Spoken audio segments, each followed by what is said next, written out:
All right, let's get into this. Dev Insights perk weighting issues. Hi everyone, I'm Andrew Friedland, the technical owner of the engineering team. Among other things, owns the Destiny 2 reward system. I ended up leading the programming work around the perk weighting issue investigation, and we'll be walking you through some of what happened on our end. The timing of our community team escalating this issue to us was actually quite serendipitous. When this first popped up on my team's radar, Vincent Davis, one of the engineers of my team, was just wrapping up the work on a script to help us validate the stat distribution on next-gen the next-gen armor for Frontiers.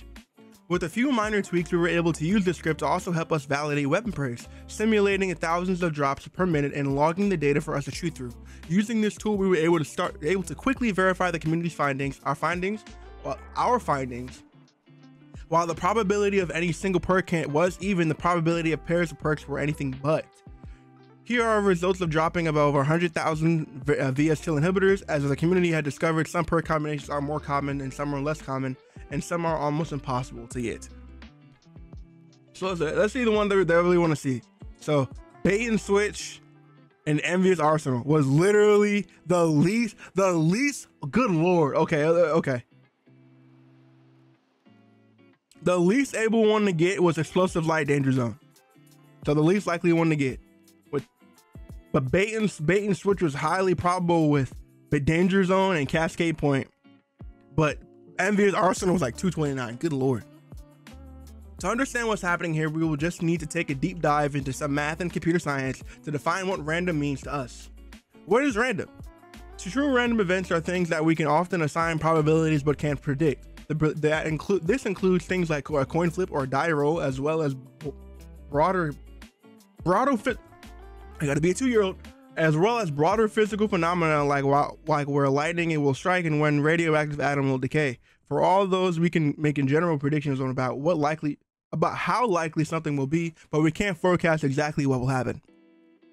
We're also unable to make a given result repeat when we wanted to. Computers can't do true random on their own, and when true random is required, people have turned to things like atmospheric noise, i.e. static on the radio TV, recordings, cosmic background radiation, or even walls of lava lamps. However, most things do not truly need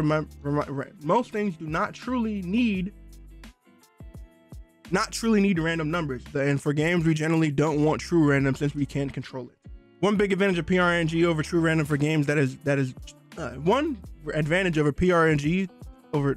one big advantage of PRNGs over true random for games is that they are repeatable. When they're using a given starting seed, you are guaranteed to always get the same sequence of numbers, which means that if you have the same starting seed and you have the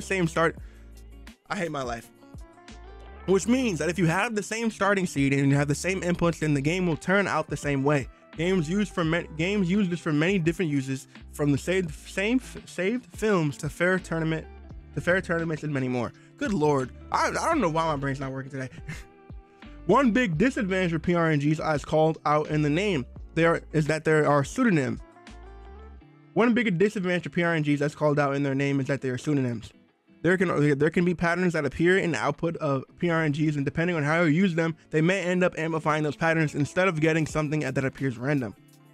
To help visualize various algorithms, I will be using example data generated with help from Joe Venzon, our engineering director. We will start with the base use case of PRNG, using 1 as the first seed and then using the last result as the seed for the next value. This result is a nice cloud of points with no clearly identifiable patterns, similar to static of an old TV screen. This is exactly what we want, as it means that our random numbers are fairly evenly distributed across the possibility space, and that there shouldn't be any clear patterns when looking at our sequence numbers. Unfortunately, on Destiny, we can't always feed the previous results back into the next seed. We have many places where we require stable, predictable seeds when generating new random numbers, and this new seed selection was ultimately what was causing our problem. Understandable. All right. In Destiny 2, we created a new system for items called Socket and Plug System. This system handles a large percentage of what players see as gear, including weapon perks, mods, shaders, masterworking, and even armor stats. Randomized items were added in Forsaken, and the main way they work is through the socket and plug system. Don't tell me this is one of the things for Forsaken. You telling me? Hold on, let me keep reading before I make an assumption. In Destiny 2, a weapon will have sockets for its barrel, magazine, and other perks. When we drop that weapon, we will select plugs to insert into those sockets from the list of legal plugs, and those plugs each represent the perks you are familiar with. You can thank the flexibility of this system for all the mayhem of the crafting last year. Oh, okay. Players can have different sockets enabled on the same item depending on what they have done on how they got it. As seen in the original implementation of Artifice Armor, this means that when initializing a new drop, we can't assume that we will always initialize sockets in the same order. To make sure that vendors offer the same perks to all players, even if the players have more sockets, we use different seeds for every socket being initialized. Unfortunately, this extra work to add stability ended up causing our bug. To select stable seed for each socket in the item, we ended up combining a number of different pieces in it. In case you guys wonder, this is why my freaking TWAB videos have so many cuts in them. This is exactly why. To select a stable seed for each socket on an item, we ended up combining a number of different pieces of information together using a hash function, a mathematical way to taking some large chunk of data and turning it into a single number. While this new hash number was guaranteed to be stable as we originally intended, because the socket index was the last piece being added to the hash, we often ended up in a case where the hashes were sequential, and these sequential seeds are ultimately what caused the bad behavior. Going back to our table, let's start by looking at hashes of sequential numbers. While hashes themselves are not sequential, we can see some fairly clear patterns. It's how the numbers are and how the numbers are coming out. I need to stop and breathe. This means that when we look at the hashes of sequential order, we are likely to be able to find patterns of output lashes. While this isn't on its own a bad thing, it does mean that there are some interesting patterns in the data we're feeding into the PRNG. Okay, so you could definitely see the patterns here. Got it. Okay, we got it. If we drop those numbers into a random number generator, we can see that those patterns in the input data have corrupted our outputs and resulting in some patterns in the data. These patterns are specifically what resulted in some perk pairs being easy to get while others were almost impossible to find. Early sandbox investigations. The ultimate question: why didn't you investigate RNG earlier? Each time we see a player feedback about difficulties in obtaining a specific role, our sandbox team has taken a look on the weapon data first. Weapon perks have never had any intention of waiting. In the absence of a strong evidence that something more were going on, we left it at that. Random number generation is so low level and foundation to the game, to all games really, that it is an absence of a clear and abundant evidence that something is off. It doesn't always make sense to task an engineer with an investigation. Surely if something like this had been a frequent and obvious issue, we've noticed it a long time ago. It was long ago, but I don't care anymore. Like all game development, it's questions of priorities and trade-offs. Many engineering and QA are focused on building the future of Destiny. Shifting that priorities to focus on something that potentially isn't an issue comes at a cost and potential risk for other features and content. In this case, the community organizing around the data gathering effort was what made a strong case that there was an issue to be found, and we need to start in the deeper investigation into the RNG code. From investigation,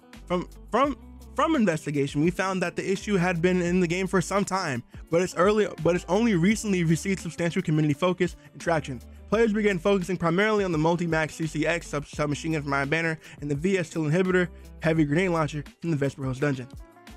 Even though the bug impacted all weapons, it could sometimes lead to desirable perks being easier to earn and thus went unnoticed for some time.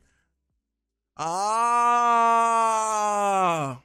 that's why I can't get my air trigger chill clip, whatever her name's, Embrace from Iron Banner. I'm still fighting for it. Plus Iron Banner is a cesspool right now. We ain't gonna get into that.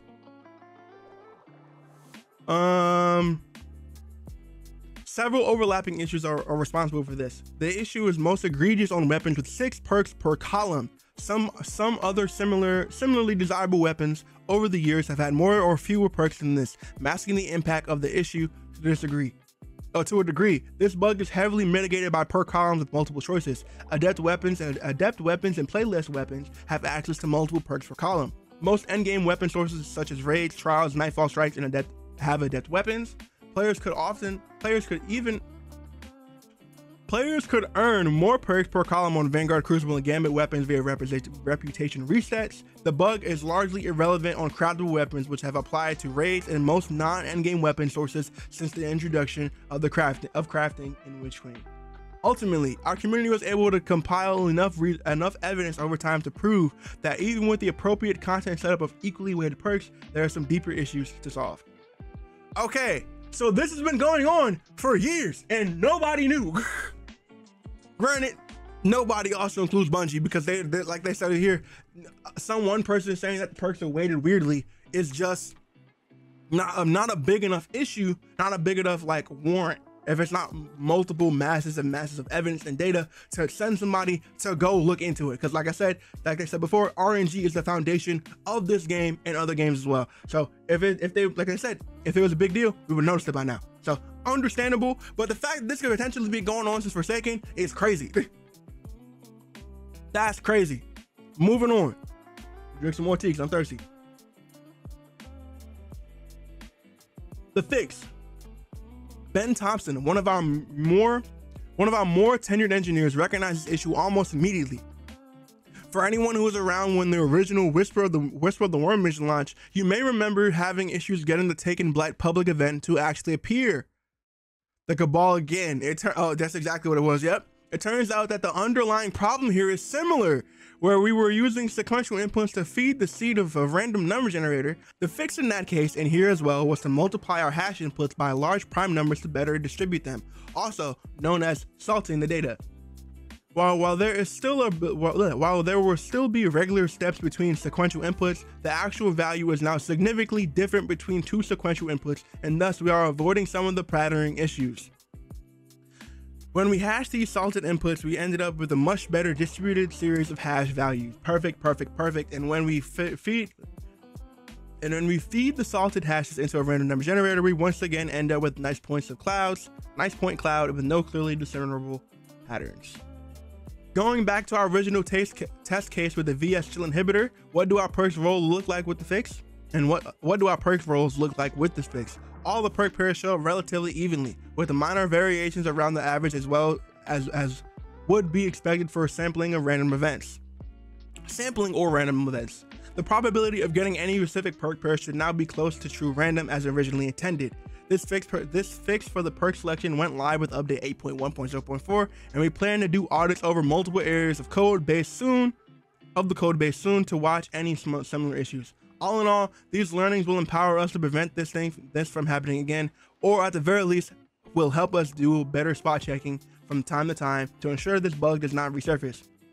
I would like to thank the community for their impressive data gathering, which helped us identify this rather insidious issue lurking in what now is fairly odd and proven code. Okay, so that was pretty cool. I kind of like that. I love when they explain stuff like this. It's actually really fun. So the obvious that they fixed it, now bait and switch and Envious Arsenal is pretty solid now. There's no like there's no grand total like this is really weighted to this one, because everyone thinks around 16,000 for each one. So that's actually pretty good. Good. Overall, it is kind of crazy that if I'm remembering this correctly, that they did not notice this until that this has been a thing in the game since Forsaken, possibly, which is crazy.